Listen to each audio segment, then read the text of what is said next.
Hey, everybody, welcome back to Two Crones with a Mic. And it's still only one crone with a mic because it's recording day, and unfortunately, Indira is sick.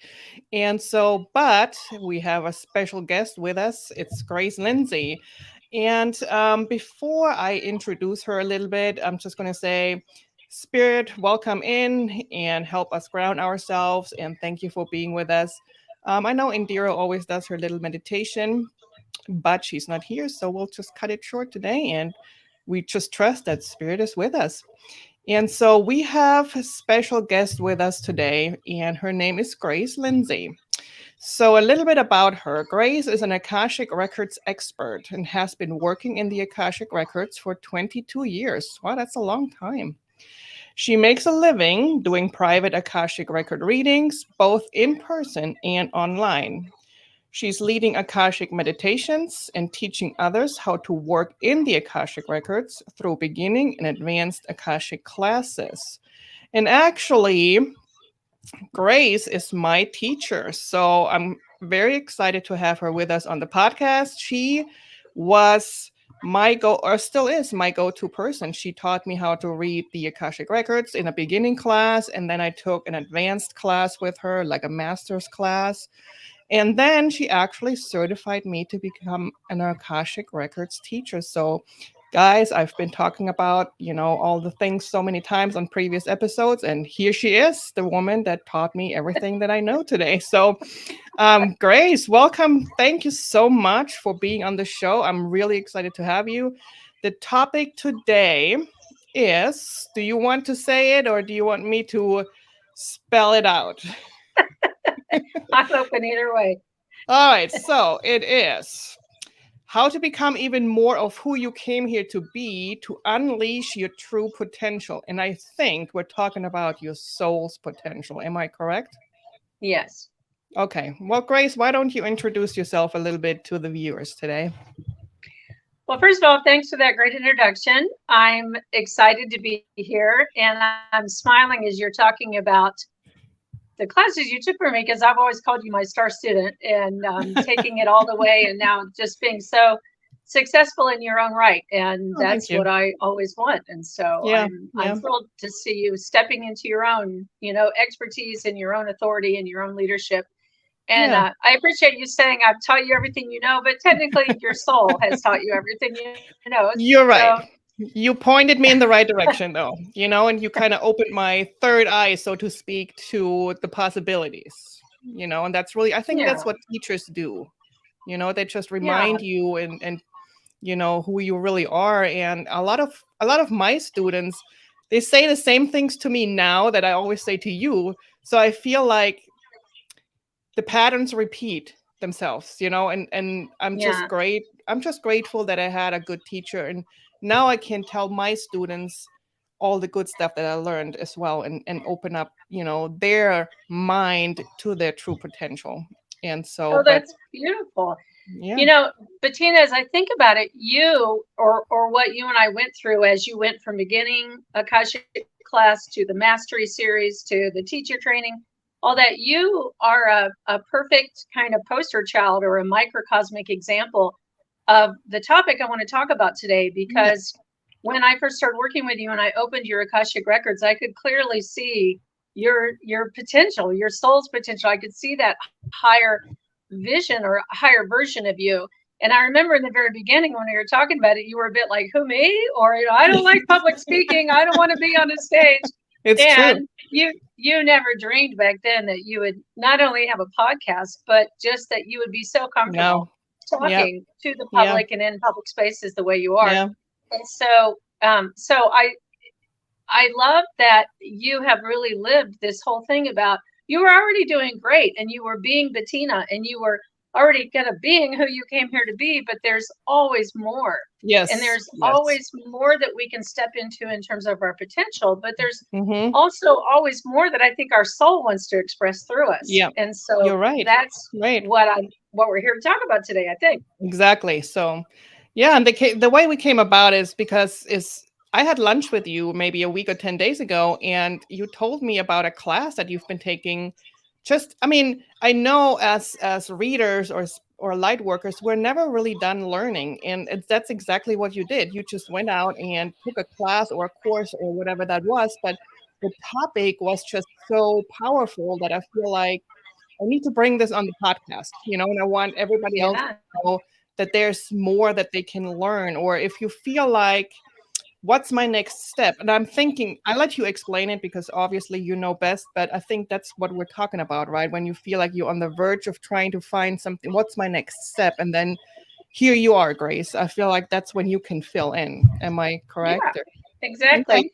Yes, and I love that when we were at lunch, all I had to do was saying, I've taken this fascinating training and I explained a little bit, and you're like, oh, I know people would be interested in that. Yeah. So here I am, and I'm delighted to. Here you are. So I'm going to back up just a minute to just say, first of all, Bettina, you and I both work in the realm of the Akashic Records. And for anyone who doesn't quite know what the Akashic Records are, in a nutshell, I'll just say it's the realm of the soul.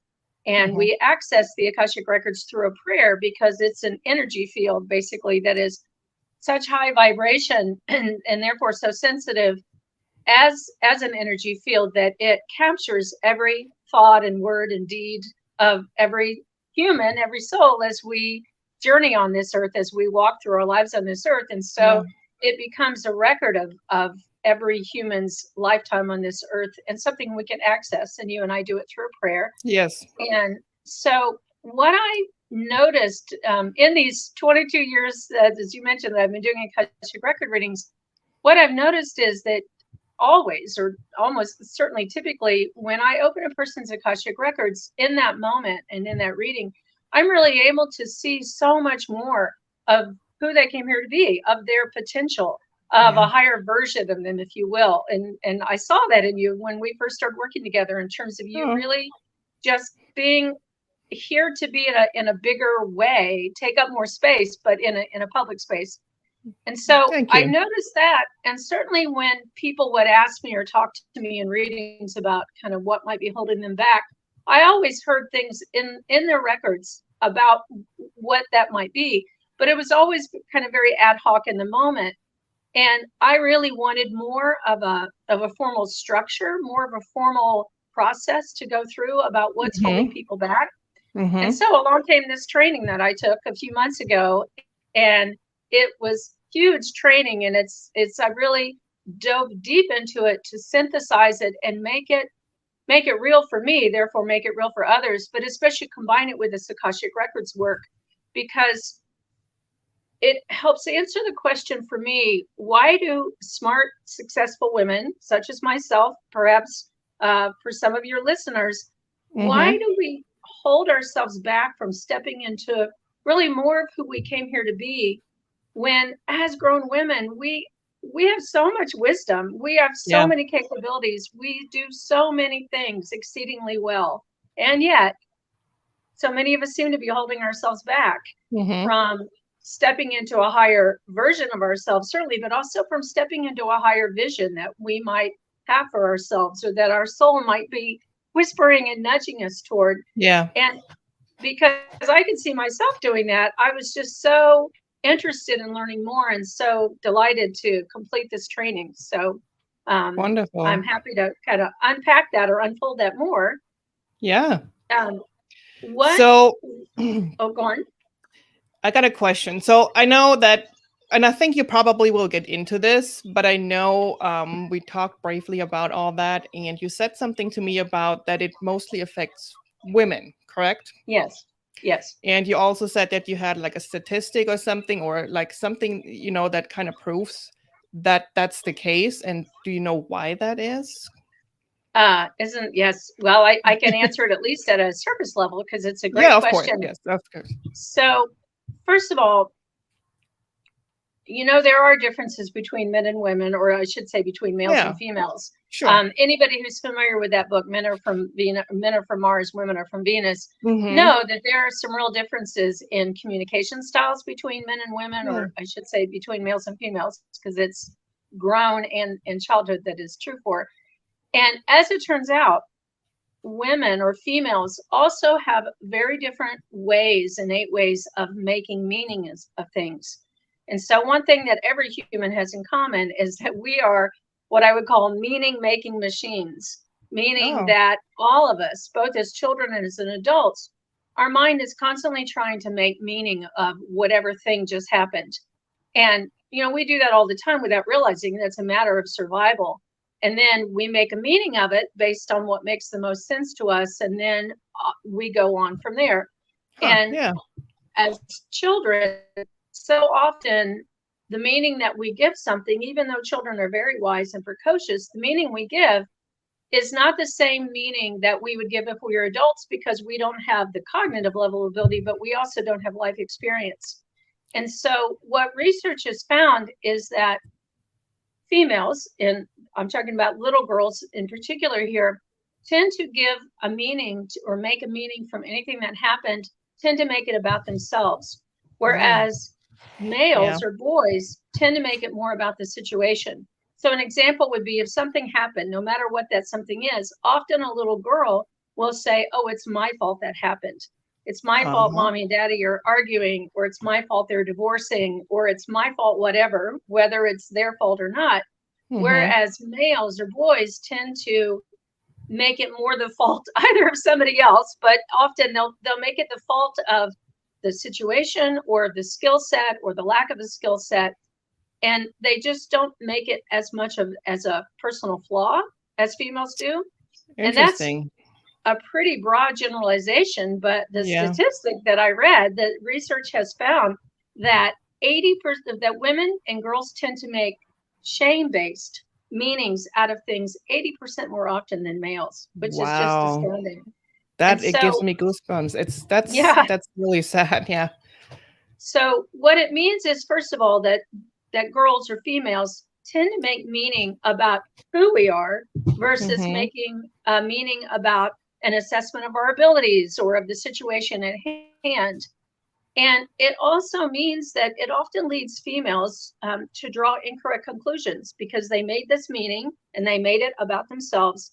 Then they drew an incorrect conclusion that turns into a self-limiting belief that gets crystallized in the subconscious. And Wow. this happens for everyone. It just so happens that for females more than males, it gets locked in about them, about who they are. And Wow. when I was studying this, I thought so much of the Bruce Lipton teaching, if you're familiar with Bruce Lipton. I am not, no. Oh, he is a fascinating biologist and scientist and Okay. metaphysician who he wrote Biology of Belief and other books. But in any case, Okay. his theory is that from the ages of infancy and even in embryo or in the womb, but from infancy on up through about the age of 7, children are just like a blank slate and a sponge, and they're Mm. taking in everything in their environment. And then it gets crystallized in their Wow. subconscious, and it becomes their operating system. And then for the rest of their life, they operate from that operating system by default.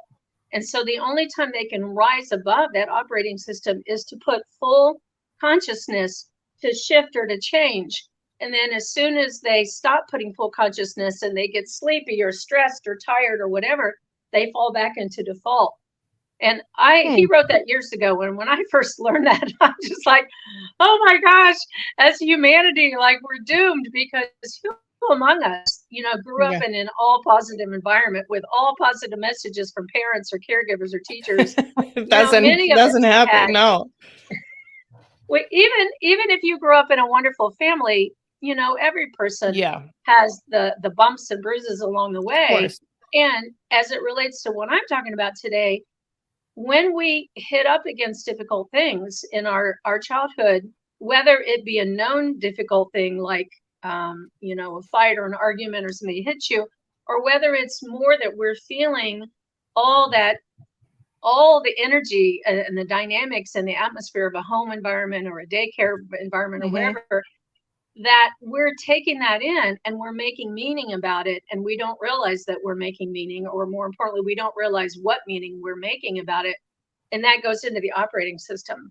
And so that's why this research I find so fascinating, that there really is a difference between the way most females versus most males take this in. And that is true for little girls as well as grown women. But what usually happens is that as a little girl or a young child, girls will give meaning to something, may draw an incorrect conclusion because they don't have the life experience or the cognitive development to realize it wasn't their fault, or it wasn't about them, or it's not a fatal personal flaw. That gets loaded in the operating system of the subconscious. And then as they grow up, and as they're now an adult woman, even a smart, wise adult woman, Yeah. they tend to still operate from those beliefs that I call self-limiting beliefs, or self-limiting concepts, or limiting self-beliefs. They Mm-hmm. operate it from it and they don't realize it. And it's ultimately those limiting self-beliefs that are holding a person back from kind of being all they could be, or Yeah. stepping into a higher vision, which is why it's so Wow. fascinating to me. Yeah, it is fascinating. I know earlier, maybe a couple of months ago, we had an episode about deprogramming, or deconditioning, Oh, yes. and where we talked about how to get rid of your programs, especially if they don't serve you anymore. And so I'm guessing that kind of ties, what you just said kind of ties in with that. So that's just what I feel. It's almost like we don't stand a chance, from birth until whatever age. We're just constantly bombarded with programs. And um I don't know, maybe it's our soul chose, the way we came in and what our path is, and all the things that we would encounter. Probably, I'm guessing so. But it's like, as a human being, we have, like, I mean, almost, we don't stand a chance to become who we really are, on a soul level, who we are meant to be, if we don't have help. So I'm thinking, really, we need help. We need a community. We need people like you who actually teach that, or help us grow, or teachers overall, And so, yeah, I mean, that's really fascinating. Well, thank you for saying that, because not only is it true, and I stand ready to help anyone who wants to go through that, but it's actually, that was one of the things that stood out for me in this training, that we're all kind of do-it-yourselfers, and wanting to go it alone, especially in our society and our independence and Mm-hmm. all that. And there are a lot of good things about that, but rarely can a person really make core shifts and core changes to the way they are, to go from the way they were to now being something different, without some kind of help. And it really, one of the things that I really love about this work is that I can really help identify what are those self-limiting beliefs. But I want Mm-hmm. to talk a bit about how we can identify that in Yeah, ourselves. please So do. the subconscious is hidden from us, and we don't really know what's in our subconscious. And so therefore, we may not even realize we have limiting beliefs in our subconscious, much less Mm-hmm. really know how to do anything with them. But what we can do is indirectly look at our subconscious by looking at our life in general, or by what's actually unfolding in our life, but also looking at what I call repeating patterns. So if there are patterns that we keep finding ourselves in that make us sad or frustrated, or some other emotion like that, or what I call heavy, just a feeling of heaviness, or a feeling of, oh my gosh, it's happening again. Why is this happening? Or I just can't seem to change this. Those are not only repeating patterns, but those are pointing to a limiting belief that's in our subconscious. And I want to talk about that a bit because I find Yeah. it so fascinating. Yeah. The author of the body of work that I've studied the past few months, her name is Claire Zammit. And like me, she too wondered why smart and successful women would hold themselves back from stepping into their fuller potential. So she decided to research that. Mm-hmm. And she didn't find satisfactory answers. So she Yeah. decided to make it the study of her PhD thesis. And Wow. out of that study came not only the statistic that I just quoted, the 80% of females more than males tend to make shame-based meanings, but she created a huge body of work. And that's what I've been studying. And what she found is that while every woman has unique circumstances of their life, everybody's life is different. women tend to have common denominators about what these limiting self-beliefs are. And she Oh, actually boiled it down to 21 limiting beliefs that most women have. And I won't say 100%, but sure. there's always outliers, but most women have. And examples of them, well, the top three that most women have at least one of is either the belief I'm invisible, or the Mm. belief I'm not enough, or the belief Mm-hmm. I'm alone. And I'll get Wow. more into that Yes. in a minute to give Yeah. examples, but other beliefs, I don't matter. That's a big one, or I'm Wow. unlovable, or I'm not worthy of love. I'm not safe is a very big one for Yes. anyone who Yes. had faced trauma in their early Yes. childhood that follows in the rest of their life. Mm-hmm. It can relate to I'm powerless, or a child who has a lot of energy. If they're told either directly or indirectly their whole life, you're too much, like you're too Yeah. much energy, Mm-hmm. that's a belief as well. Wow. Certainly ones like I'm wrong, or I'm not important. So there are 21 altogether, and certainly some women have more than others. Sure. You're not going to have Yes. all 21, but you're likely going to have at least Yeah. one. And what I find so fascinating is that if we have one of these beliefs in our subconscious, and we really don't know that we do, it is such a box that keeps us in, and Mm-hmm. our world unfolds within that box or within that self-belief, if that makes sense.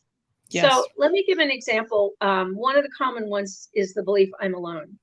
And so Yes. if a person feels that, then first of all, they're going to be just exceptionally capable of doing things, of being very resourceful, of getting things done. And they're rarely going to ask for support. Or if they do ask for support, it's not in a way that's engaging to Mm-hmm. actually get the support. And part of it is maybe they'd love to ask for support, but either they've not received support in the past, and so you just get used to doing it all yourself, or it feels easier to do it all yourself than explain to others. We enter into these situations or these beliefs with the best of innocence or the best of good intentions, but then it's like we get locked into them. And so anybody who has this belief of I'm alone, they're probably going to feel chronically under supported. They're probably going to feel like others just won't help them or can't help them or can't meet them where they're at. That tends to make people feel disappointed at the very least, but also often either isolating or separating from others, and often leaving with this just feeling of sadness or disappointment, or just this heaviness of like, I just can't connect with others. And if you feel like you can't connect with others, that just validates the feeling of, Mm-hmm. I just give more to others than others give to me. They just don't know how to support me. And it keeps more isolation. And That's so, wild that you picked that topic because that's kind of what exactly what I'm going through like right now. I mean, not right now at this moment, but like in this time, in those last few yeah, days. So yes, that's yeah. wild. But yeah.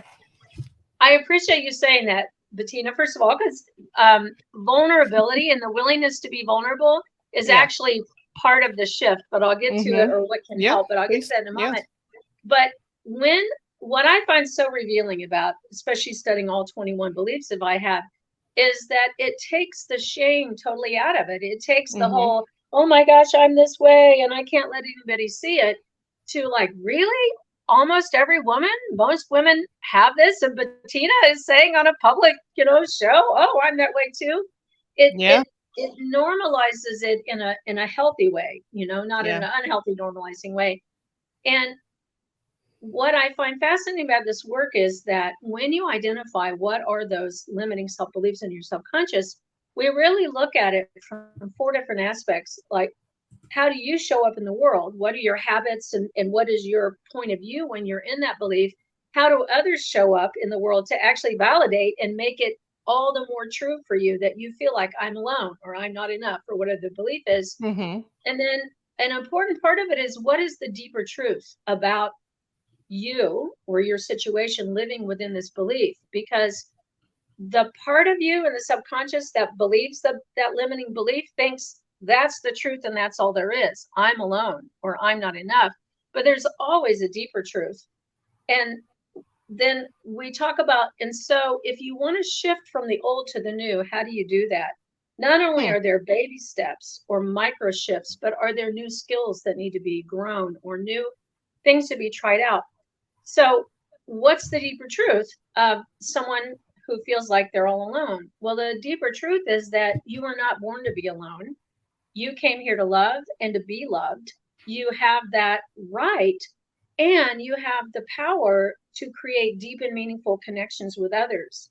And Hmm. as you create more meaningful connections with others, you create the ability or the path, if you will, for others to help you and support you more as you both verbalize that, but even as you just open to it energetically, so that maybe you're not always having to verbally ask for help or assistance, but you've created more space within that belief as you shed that Mm-hmm. belief, if that makes sense.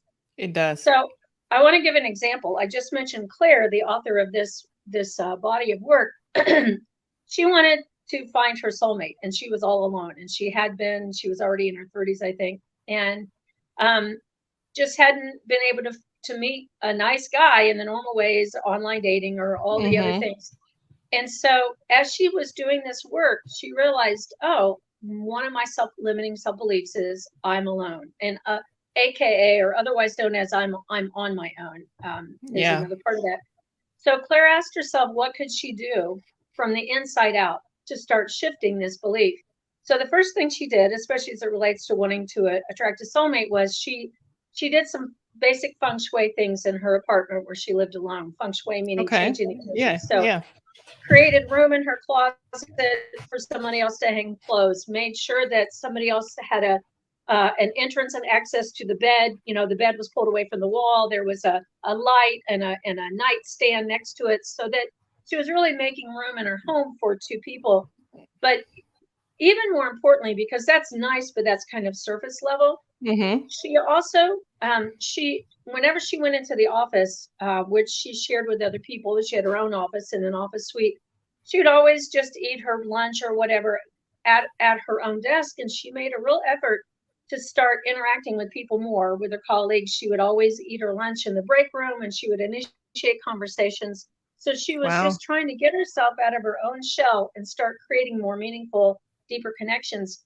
Even more Mm-hmm. importantly for her, she was attending a lot of conventions and conferences at the time, and she started purposely sharing hotel rooms with other people, which is something that she never wanted to do Wow. because, like me, she's an introvert, and we need our alone time to recharge our batteries. And she I know started it. saying, I need to connect more with people. I need to change how I've been. So she did that. She started commuting to work where she was sharing a car space. She really tried to put conscious thought into, what do I need to do to attract a soulmate, Mm-hmm. not by getting out online dating, but by changing Yeah. myself from the inside out. Well, and sure enough, not long after that, she actually met the love of her life. They are Oh. happily married, happily partnered. But I think it's key to say that her partner is meeting her where she's at now, not Yeah. meeting her where she was in the I'm alone or I'm on my own self belief. Mm-hmm. Mm-hmm. And uh, that means that even though it may be true that other people are showing up in such a way to validate our belief, like it's proof positive, that may be true that that's on them, that's on other people. What's also true is that we are generating and staying in that self belief ourselves, even though we don't realize it. And so it's a two-way Oh. street. And since Mm-hmm. you only have control over yourself and not over another Yeah. person, we talk a lot in this work about, so what are the habits and patterns that keep you in this comfort zone that's often not so comfortable, and what might you need to do, even a baby step, even a micro shift, to shift out of that. Wow. That's wild. That just confirms something because when you do readings at a fair, and I know you've been there, I've been there. The most common questions or people you get by at your table at those fairs is usually money, health, and relationship. And, Yes. the relationship is always like, will I ever meet somebody? Will I ever find true love? Will I ever, be happy? And, you just confirmed the messages I've been getting for most of those people on that topic. And it always says, Spirit always says, there's a lot of growing you have to do. So the person is already out there, but he or she is not on your level. You need to come up. You need to, it's like, you kind of have to meet at this point where you're growing, and then you're meeting that person up here and not down here, because now you're missing each other. So you kind of just confirmed what I've been getting from spirit about this topic, in the past. Yeah. So thank you for doing that. Well, sure. And it makes sense if you think about it, although who of us ever thinks about it, that if you really operating, you or anyone is operating in a limiting self-belief and subconscious of I'm alone or I'm on my own, then if we meet Mr. Wonderful or Ms. Wonderful, depending on our preference, but if we meet that person, that certainly could be Mr. or Ms. Right, or at least the next step of right. Yeah. If we're relating to them from the I'm alone, that we've already made it more difficult to actually relate to them as a soulmate. And so us moving up and out of that box Mm-hmm. and into something that doesn't have those rigid parameters is really important. That's a different way of Yeah. saying what you just said. Yeah. And what all of this points to is something that is really I'd love to talk about, because I wasn't aware of it in this way, to describe it this way, until I took this training. And that's to talk about this concept of fixed mindsets, because all of these self-limiting beliefs are fixed mindsets. And what I mean by that is it's a tendency to relate to our abilities or our self or situation as both fixed and unchanging. And it assumes underlying it that there's just no possibility for growth or change. And Mm-hmm. so examples of fixed mindsets would either be I'm either good at something or I'm not at all good at it. I'm good with money or I'm terrible with money, or I'm good at relationships or I'm not at all good. And it can feed into more of these self beliefs like, well, I'm not enough, or there's not enough, or life doesn't support me, or or this situation's unfixable, or I just have no access to resources or opportunities or possibilities. And Mm-hmm. the part of us that is really holding on to that fixed belief does believe that it's always been this Yeah. way. It'll always be this way. I can't seem to make people change, even though I ask them to. And that's why I call it a heaviness. There is Yeah. often another emotion like sadness or frustration or even Mm-hmm. anger, but there's also a heaviness like, oh, I just want this to change. And amazingly, women tend to have some pretty deep structures that keep them in a fixed mindset, or at least that's what close Yeah. research has shown. And if Yeah. you're in I a fixed agree. mindset, then there's just not a possibility for growth or for change or for evolution. So, one thing that was pointed out in this training, I find this so fascinating, is that, we're in our day and age, we're all about affirmations and we're all about, Mm-hmm. very positive forms of self love. And that, Yeah. that can be great. But to go from I'm a belief of I'm alone, and then to just say an affirmation like, oh, I'm not alone, I'm connected to everyone, or I'm not enough, which is a pretty Mm-hmm. deep core belief too. No, I am enough. That will get you. That's There's nothing wrong with it, but it will only get you so far for two reasons. First of all, the part of you in your subconscious that believes you're not enough or believes you're alone is not going to believe it when you, the human part, say out loud, I am enough. I Yeah. am, connected with everyone. Not going to believe it. But also what you've done is swung the pendulum from here to the other end of the Yeah. continuum, and it becomes a fixed belief too. I'm not alone, or I'm enough, is lovely, but it's also a bit of a fixed belief because it's this ideal that's very hard to ever reach if you're down on this end of the continuum, if that makes sense. And Yes. so the way you want to actually swing the pendulum or get more to this other side is to go through, have what we call a growth mindset. And a growth mindset simply means that you see that it's possible to develop the skills or the abilities to change or to get to that desired state. It assumes that there is a possibility for growth or change. That's the first thing. Mm-hmm. That's already Mm-hmm. counterbalancing the whole, this will never change, it'll always be this way. But it also means that wherever you are on your path of growth is fine. It's we especially females tend to view failure quite differently than males in general. And, failure needs to be avoided at all costs. And if in a growth mindset, you're like, wow, even if I just failed, I learned something from it. Even if I just failed, it's not going to take me down. I'm going to pick myself up and keep going. And most importantly, even if I just failed, it's not a reflection of who I am.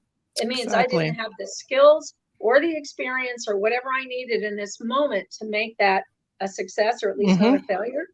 Correct. And I just find that fascinating because, first of all, that's what helps you shift and move. But secondly, in our society, whether it's metaphysical things or mainstream things, we just love to have that magic wand, and we're going to wave it and poof, and now you're healed, and now you're not alone, Tina. And now I know I'm enough, and I'm not enough anymore. And this is not the magic wand approach, because there's a growth involved in an arc, if I could say that, a growth arc. Yeah. And yet it doesn't have to take years. It's certainly, sometimes those shifts can be sudden and monumental, but it still implies that if we're in a box, we need to take the action to climb out of the box. Yeah. And so sometimes that takes longer, sometimes shorter, but the very act of being aware that we are in a box, first of all, and that we desire to step out of the box, that's already started the climb out of the box, and it's already started the transformation. And so what I love about this work is, first of all, just being aware. Awareness is half the battle. Awareness already starts the transformation. And part of the awareness is like, oh my gosh, I never realized I had a belief of I'm not enough, or I don't matter. I would say my children tend to trigger my self-belief of I don't matter, and this training has helped me a lot for that. Yeah, that's true. You will, like the I'm not enough.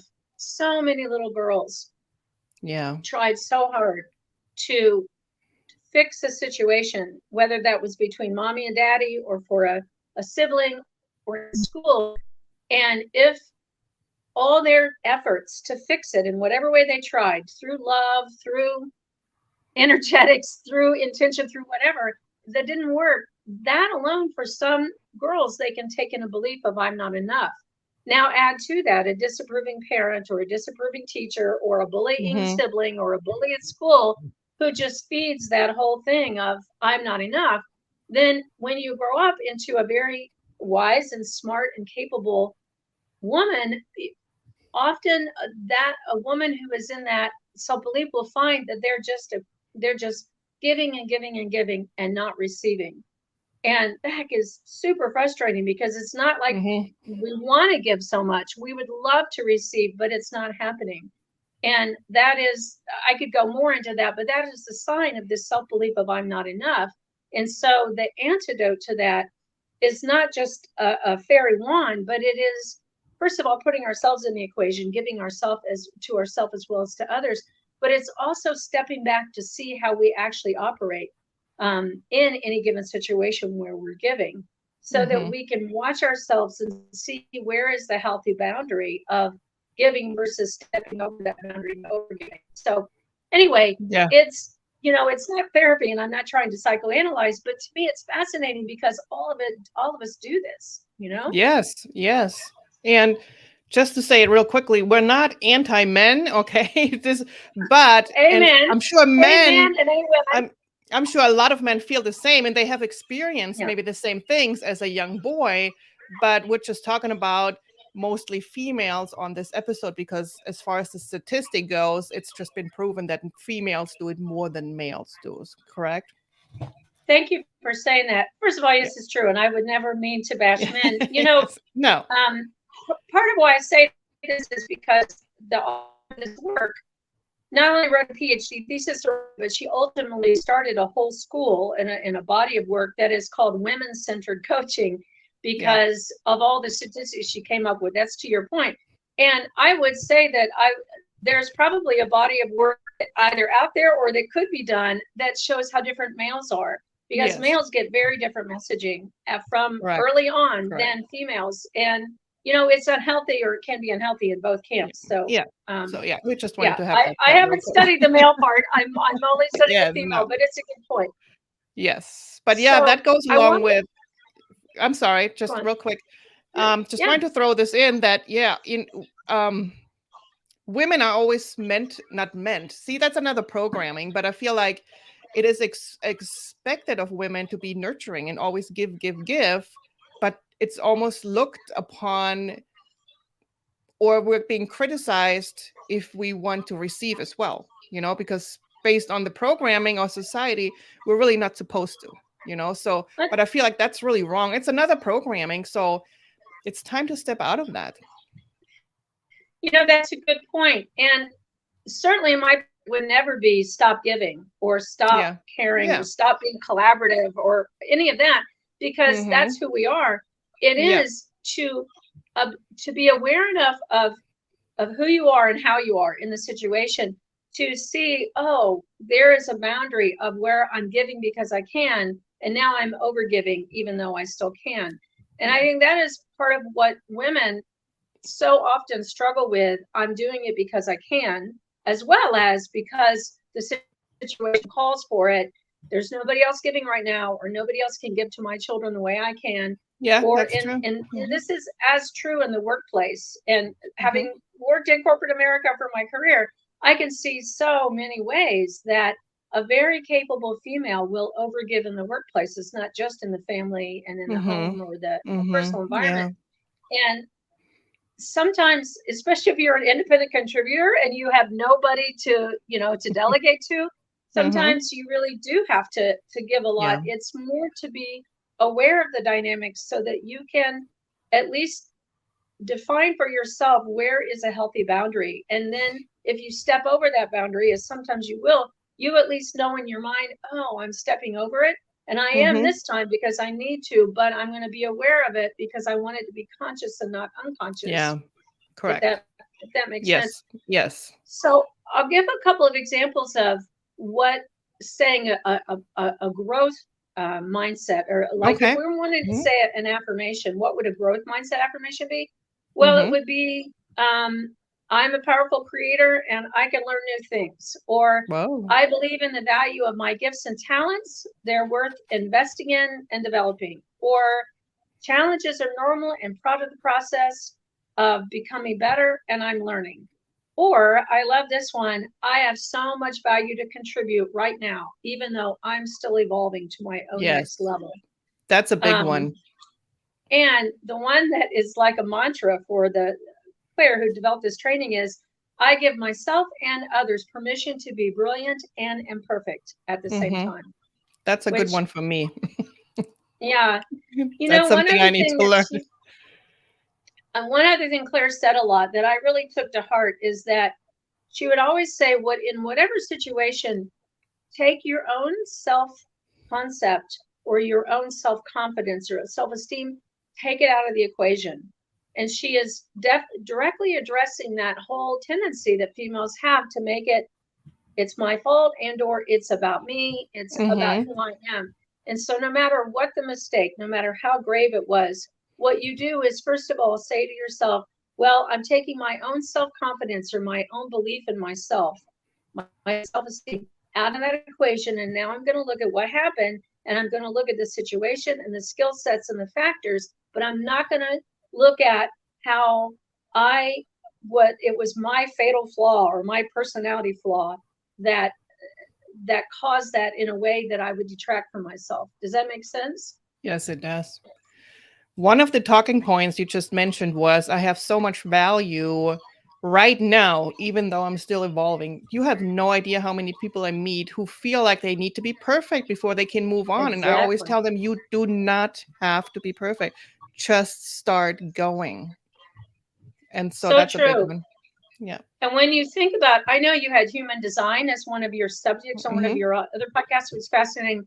So when you think about all these different personality profiles, human design is one, astrology is one, Myers-Briggs is one, the Enneagram is one. And among all of those personality profiles, there are some who are just innately perfectionistic. And then even if they weren't, and especially if they were, then it just takes one parent or one teacher in Yeah. kindergarten or in childhood to really emphasize that it's got to be perfect, or this effort wasn't good Mm-hmm. enough, to Mm-hmm. really imbue in us and take in, it's got to be perfect. And Yeah. why is it that as children we know that we're allowed to make mistakes or fail because that's part of growing up and learning, but as adults it's like, oh, I can't, no, it's past that, I cannot make a mistake now, I cannot Yep. fail now. Yep. um Yep. I'm being reminded of, I just heard this phrase the other day, I love this. If you think about the act of walking is controlled falling. And any Wow. toddler, when they were first learning how to walk, they fell a lot. And it didn't Yeah. stop them from learning how to walk. They just learned to control the falling so that eventually they were walking and not falling, or rarely falling. And I That's love wow. the way that turns it on its Yeah. edge, because we really do have permission to make mistakes as adults and to fail. And sometimes they have bad consequences. So I'm really not trying to just, namby-pamby Oh, this away. But sure. at the same time, what human among us hasn't made mistakes? And what human among us hasn't been less than perfect in any given situation? Yeah. And we at least have the human capabilities of observing and learning from it and trying to do better next time, which some Mm-hmm. people would say, well, then if you did that, then the mistake, it was a mistake, or it was worth the mistake. Yeah. So I just find this whole aspect of the discussion, for me, it's so stimulating, because I see myself in these things, but I love helping others see themselves in it. Yeah. But there is another half of the equation, and that's for me where the Akashic records really come in handy. And that is because it's great to be able to see yourself and how you're holding yourself back, and are there ways that I can change and things I can do to get me to shift out of that. But I feel it's only half the equation, because the other half is, well, what is it that you're wanting to step into?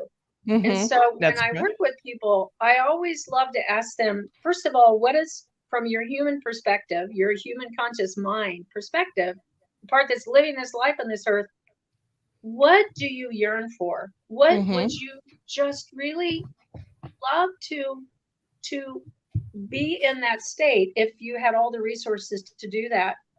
And I never ask for that in a way of like, if you won the lottery, what would you do then?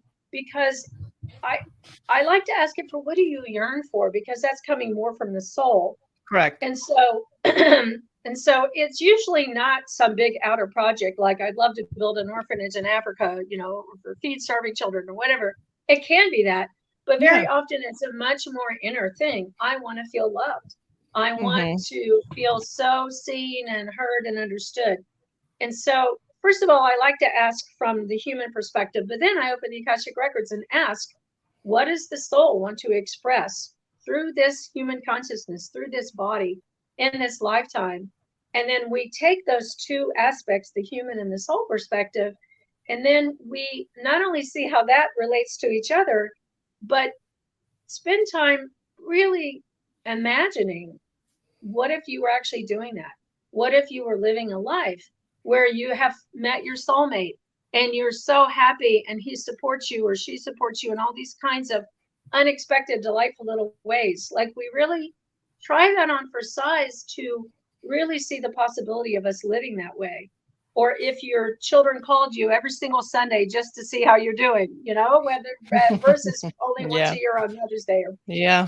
or things like that. And then we talk about, now, how do we meet these two things in the middle? One is all the ways that you might have been holding yourself back from stepping into that vision. The other is, and what is that vision? What does your Mm-hmm. soul want to express through you? What can you see yourself doing in the future, if only you can, if there's a way to?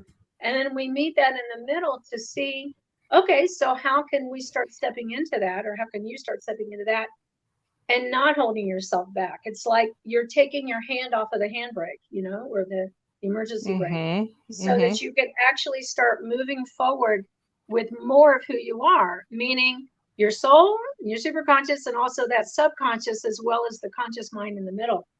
To me, that's just so exciting, because then that becomes very unique for each person. even if we might have these common denominators of these self-limiting beliefs and how Yeah. they show up in our lives, what becomes unique is each of us are unique. Our soul is so uniquely wanting to express through each of us. How do we do that where to do is uniquely ours to do? Not anybody else can do that. That to me is just so exciting because there's so much, a satisfaction, that so much heart satisfaction, so much heart fulfillment in that. Yeah. It's a very high vibrational feeling, and it's completely different than what's my goal, what tasks or steps do I need to reach my goal. And nothing wrong with that. We all have goals we want to Yeah. accomplish, but I'm Yes. talking about something that's well beyond that kind of very external process of you have a goal, now what are the steps you need to get to the goal? Does that make sense? It does make sense. And I have a question, if you don't mind.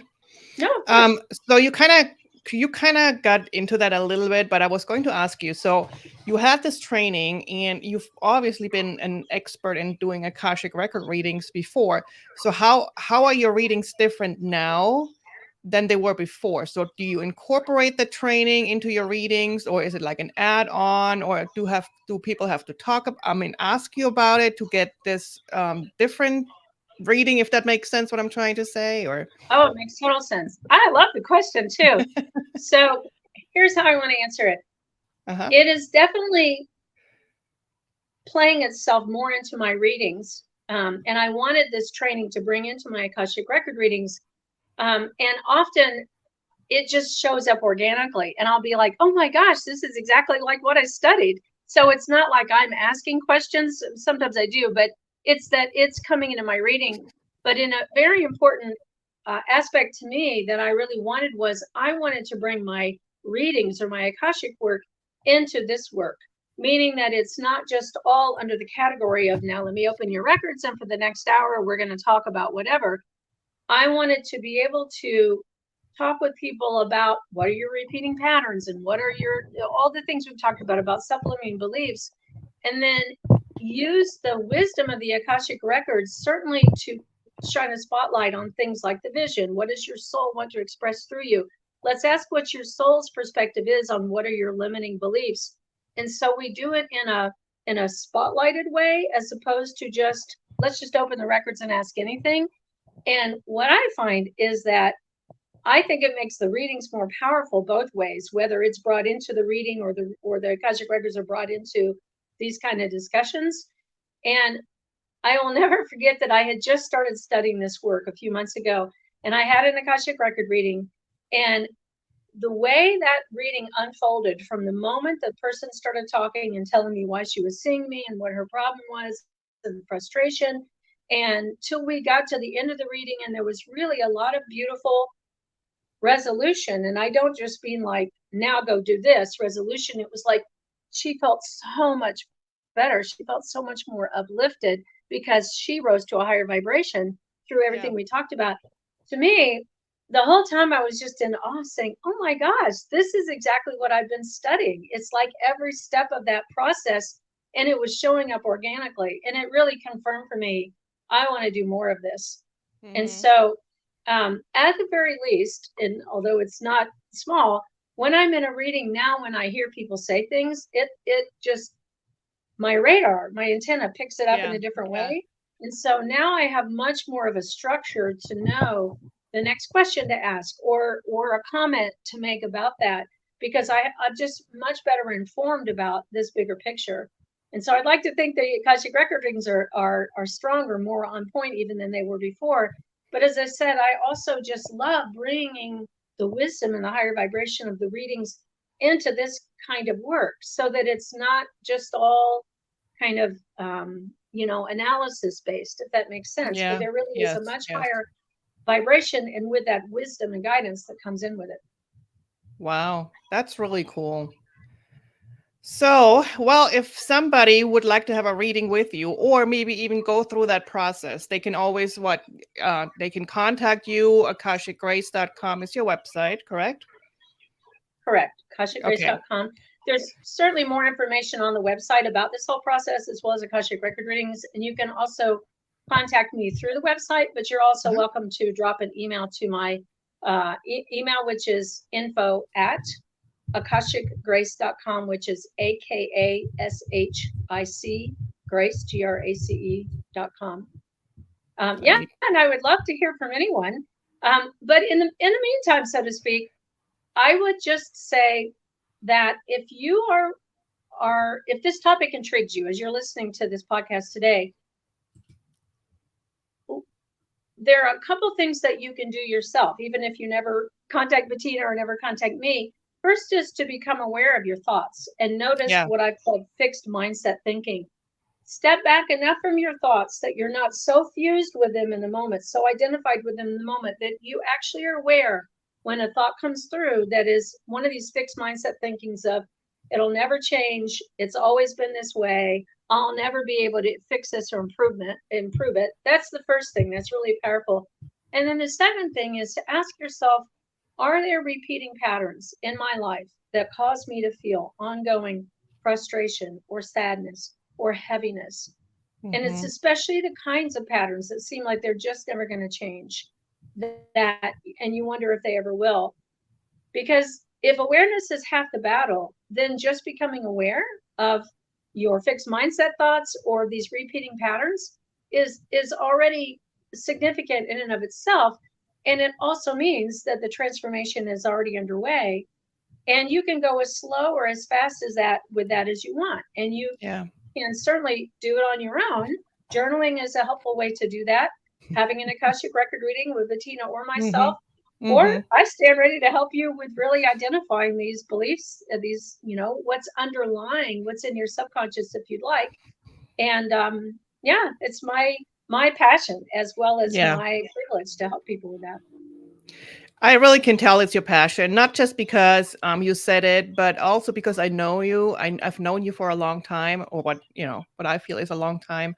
And you have helped me with a lot of things. And you have had so much patience with me because I keep asking you. In the past, I I was trying to step out of my comfort zone and move on and do, bigger things and greater things. And I know I probably annoyed the heck out of you at times, but you've always been so gracious with me and so patient. And you've always like, yes, Bettina, we can do this. Don't worry. And, we'll do this reading and then we'll see what spirit says. I mean, it's almost like you have helped me with a lot of things. So for anybody out there, if you want somebody qualified to help you through a lot of things, or get a reading, or, if you feel like this is something that resonates with you, get a hold of Grace. Grace is one of the best out there.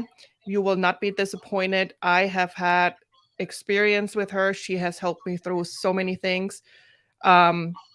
She's so worth it. Okay. So everybody out there, you're looking for somebody, and I've said it before.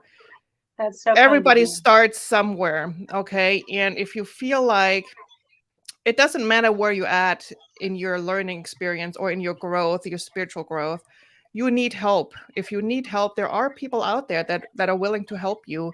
So reach out to us.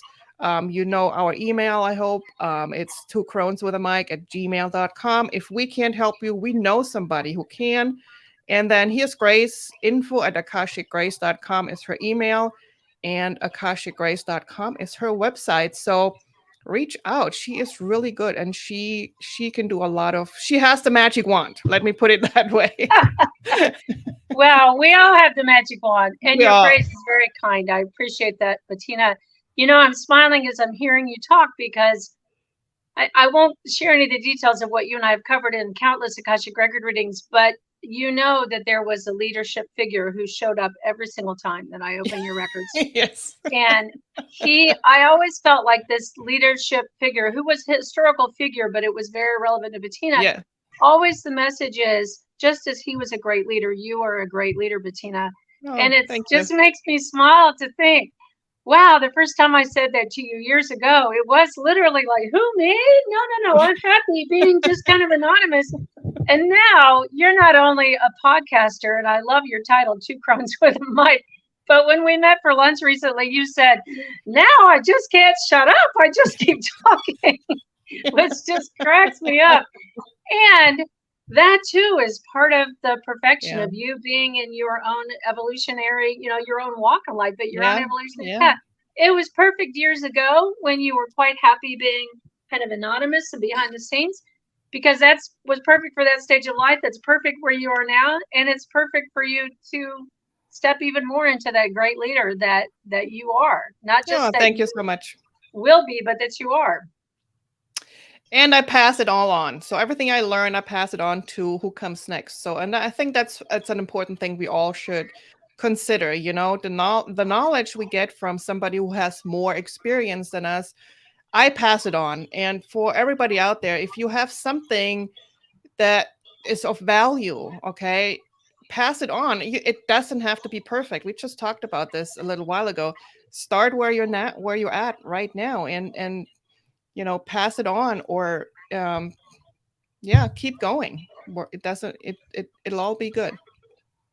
And will be. Yeah, I mean, that's ultimately what we're here for, I think, is that we are all here to help each other walk back home. That's the title of the that's correct. song, but it's so true. And Yes, to it is. be collaborative, one for all and all for one. So Yeah. great note to end on. Yes. Thank you so much, Grace, for making time for us. And for everybody out there, akashicgrace.com is her website. And hey, check her out. She's really good. And with that, I'll let you guys go. And I'll wish you a wonderful week. Bye-bye. Thanks, Bettina. Bye bye. Bye.